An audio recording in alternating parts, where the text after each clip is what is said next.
जय श्री राम, जय श्री बालाजी महाराज। एक लड़की ने क्वेश्चन किया है, बड़ा प्यारा है और क्वेश्चन आप सबके लिए हितकारी है।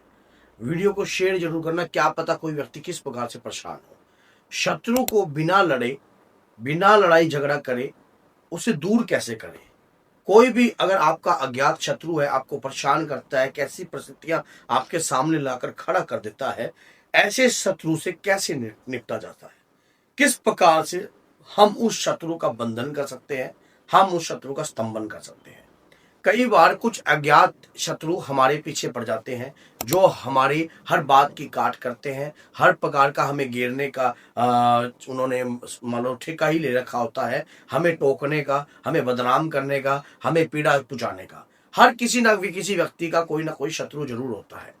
तो आज की वीडियो आपके लिए बहुत ज़्यादा इंटरेस्टिंग है। अगर इस वीडियो को आपने लाइक नहीं किया तो लाइक कीजिए, चैनल को सब्सक्राइब कीजिए, 10 लोगों को जरूर शेयर कीजिए। कोई व्यक्ति किसी भी परिस्थिति में होता है, कई बार शत्रु हमारे ससुराल की तरफ से होते हैं, कई बार हमारे परिवार की तरफ से होते हैं, और कई बार हमारे परिवार के भीतर भी होते हैं, कई बार ऑफिस में होते हैं, कारोबार में होते हैं। हर जगह देखा जाए, अगर जहां पर हमारा लेन देन है, व्यवहार है, वहां पर कोई ना कोई ऐसा व्यक्ति जो जरूर होगा जो आपकी बात को दबाएगा, आपको घेरने की कोशिश करेगा, आपको कहीं ना कहीं नीचा दिखाने की कोशिश करेगा। ऐसी अवस्था के अंदर, इस प्रकार की समय के अंदर हमें किस प्रकार से संयम से काम लेना चाहिए। बुद्धि और विवेक, भगवान ने बुद्धि और विवेक अगर जिस व्यक्ति को दिया है वो समझ जाता है इन बातों को। क्योंकि क्या होता है कि जब हम पूजा आराधना करते हैं तो हमारी ज्ञान इंद्रियां इन बातों से प्रभावित होती है। जैसे हम समझ जाते हैं कि ये व्यक्ति जरूर मेरी काट करता होगा, ये व्यक्ति जरूर मेरे प्रति इस प्रकार से कार्य करता है। मान लीजिए कोई आदमी हनुमान जी की डेली भक्ति कर रहा है, रोज भक्ति करता है, तो उसके एडसेंस ऐसे हो जाते हैं कि उसको ये चीज समझ में आ जाती है कि ये व्यक्ति जरूर हमारे परिवार के प्रति गलत सोच रहा है, ये गलत प्रकार की हमारे प्रति जो है कार्रवाई कर रहा है। क्योंकि ज्ञान इंद्रियों में प्रभाव उत्पन्न होता है, ज्ञान इंद्रियां हमारे साथ सिग्नल भेजती हैं और हमें बताती हैं कि हाँ भी ये व्यक्ति ऐसा कार्य कर सकता है। ऐसे लोगों से छुटकारा कैसे मिल जाए ताकि आपके प्रति सांप भी मर जाए और लाठी भी ना टूटे। ऐसा कौन सा काम है? देखिए, ये उस वक्त की बात है जब भगवान राम और सुग्रीव ने कहा कि जाइए माता सीता का पता लगा के आइए, और उस वक्त सीता का पता लगाने के लिए हर सेना जो थी खाली हाथ लौट रही थी। तब नवनील और जामवंत जी और जैसा कि आपको पता है अंगद हनुमान जी को यह आदेश दिया, दक्षिण दिशा की तरफ जाइए और वहां से अगर खाली आए तो मृत्यु दंड को प्राप्त हो जाएंगे। तो उसी समय वो गए। अब वो चिंता में थे, ऐसी चिंता जहां माता सीता का पता न लगे। तो वहां पर हनुमान जी को बल याद दिलाया था। किसने? जामवंत जी ने। जामवंत जी ने जैसे ही बल याद दिलाया हनुमान जी को, हनुमान जी का खोया हुआ बल प्राप्त हुआ। तो बल प्राप्त होने के बाद हनुमान जी लंका में कूदे। लंका में कूदने के बाद उन्होंने शत्रुओं के जो मुक्के मार मार के लक्ष्य कुमार को मार सहारा, लूम लपेट लंका को जा रहा, समझ गए, अपनी पूंछ के माध्यम से सारी लंका का दहन कर दिया और शत्रु का बैंड बजा दिया उन्होंने। बजा दिया। अब एक ऐसा भगत जो परेशानियों से गुजर रहा होता है, दिक्कतों से गुजरा होता है, समय के साथ परिस्थितियों के साथ घिरा हुआ होता है, और अचानक से कोई नया शत्रु आकर खड़ा हो जाता है। वो अज्ञात रूप में आपके ऊपर वार करता है, अज्ञात रूप में आपको घेरने का प्रयास करता है। हम कैसे बचे ऐसे अज्ञात शत्रुओं से जिससे हम लड़ने की ताकत हमारे पास नहीं है। कोर्ट कचहरी में हम पैसा दे नहीं सकते, कोई जमीन हमारी हत्या लेता है, हमारी जमीन पे आकर कोई कब्जा कर लेता है, कोई कैसे कर लेता है। ऐसे शत्रुओं से बचने के लिए हनुमान जी की, पवन पुत्र हनुमान जी की पावरफुल शक्ति, मान लीजिए जब जामवंत जी ने बल याद दिलाया था, तब हनुमान जी को एकदम जब बल याद आया तो उनका रूप जो था भीम के समान हो गया था। भीम के समान उनका रूप हो गया था। उग्रता शरीर में उत्पन्न होने लग गई थी, शरीर में हलचल होने लगी थी कि बाल समय रवि भक्ष लियो। हे हनुमान जी, आप वही हो जिन्होंने बचपन में सूर्य को मुख में डाल दिया था। बाल समय रवि भक्ष लियो, जब तीनों लोक भयो अंधियारो, तब देवन आन करी विनती, तब छठ दियो रवि कष्ट निवारो। कि हनुमान जी, जब देवों ने आकर विनती करी तब जाकर आपने रवि मानो सूर्य को कष्ट से मुक्त किया।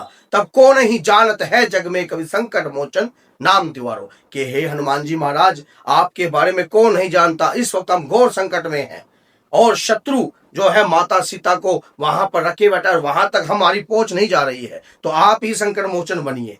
ऐसे समय पर सबसे नजदीक और सबसे प्यारे सखा हनुमान जी ही हैं। जो आपको हर कष्ट से मुक्ति दिला सकते हैं।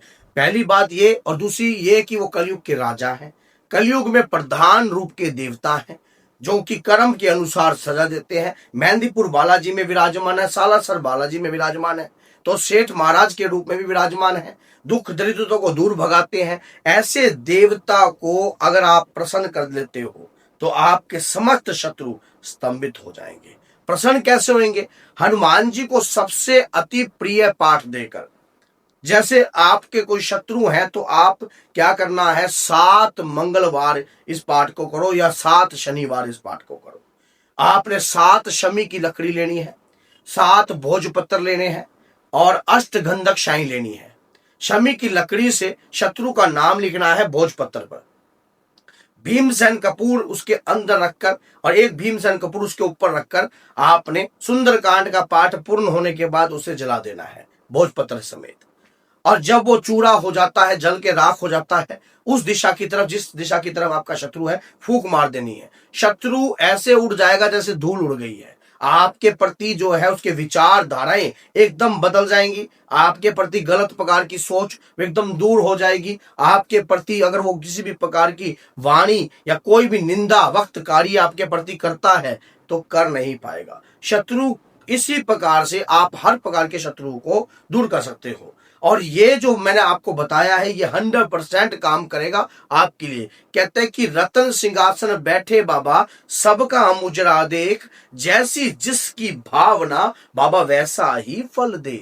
क्योंकि बाबा तो रतन सिंहासन बैठे हैं, अब वो आपकी भावना के ऊपर बात होती है। जैसी आपकी भावना होती है उस प्रकार से आपको रिजल्ट प्रदान होता है। भावना जैसी प्रभु के प्रति आपकी होगी उसी प्रकार से आपका व्यक्तित्व निखरेगा। अगर आपकी भावना भगवान के प्रति निंदा वक्त होगी, गलत विचारधारा ही होगी या किसी व्यक्ति के प्रति भी ऐसी होगी तो वैसा ही फल आपको मिलेगा। आप ये वाला कीजिए, इससे शत्रु का कोई एक्सीडेंट नहीं है, कोई नकारात्मकता नहीं, कोई गलत नहीं कर रहे हम किसी का, लेकिन अपनी तरफ से उसके विचार हटा रहे हैं।